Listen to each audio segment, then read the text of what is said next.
Hola, soy Rosy. Hoy les voy a hablar acerca de los cuidados que debe tener el césped en verano para que lo puedas disfrutar al máximo.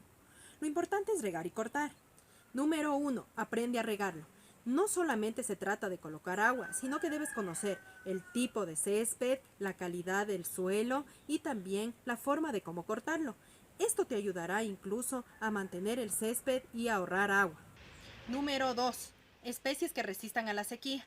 Puedes elegir la Sidanan dactylae, la Saecia, Bermudas híbridas o Festusca arudinacea. Estas especies resisten muy bien el riego de agua escaso.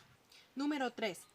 ¿Cómo cortar el césped en verano? Es importante tomar en cuenta la altura del césped. Si lo cortas demasiado, el césped no podrá realizar la fotosíntesis. También sus raíces serán poco profundas, lo cual dará origen a la aparición de malas hierbas o enfermedades.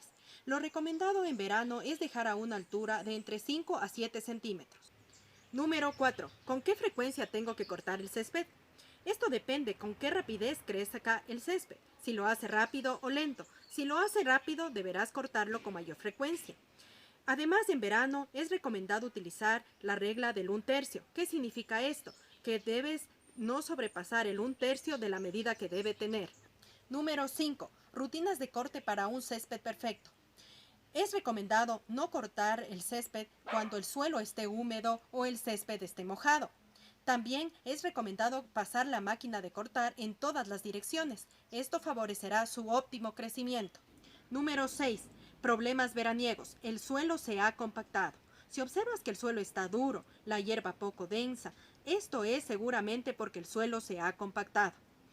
Esto suele suceder frecuentemente en verano, para lo cual es recomendado cambiar la zona de uso o también airear el suelo mediante un escarificador manual. Número 7. Mantener los hongos a raya. Para verificar si tu césped está afectado por hongos, es importante examinar las raíces. Si observas síntomas de pudrición, seguramente es porque los hongos han afectado tu césped. Para esto es recomendado cortarlo cuando no esté mojado y no regarlo en exceso. Número 8. ¿Cómo tratar el césped en zonas de sombra? Es importante elegir especies que resistan a la falta de luz. Esta puede ser la Festusca rubra. Es una especie que resiste la falta de luz solar. También se recomienda dejar el césped más largo de lo común para así favorecer la fotosíntesis y también el enraizamiento profundo. Esto es todo por hoy. Si te gustó este contenido, no olvides dar like, suscribirte y compartir. Además, nos vemos en un próximo video con más tips, consejos de arquitectura y diseño interior. ¡Chao!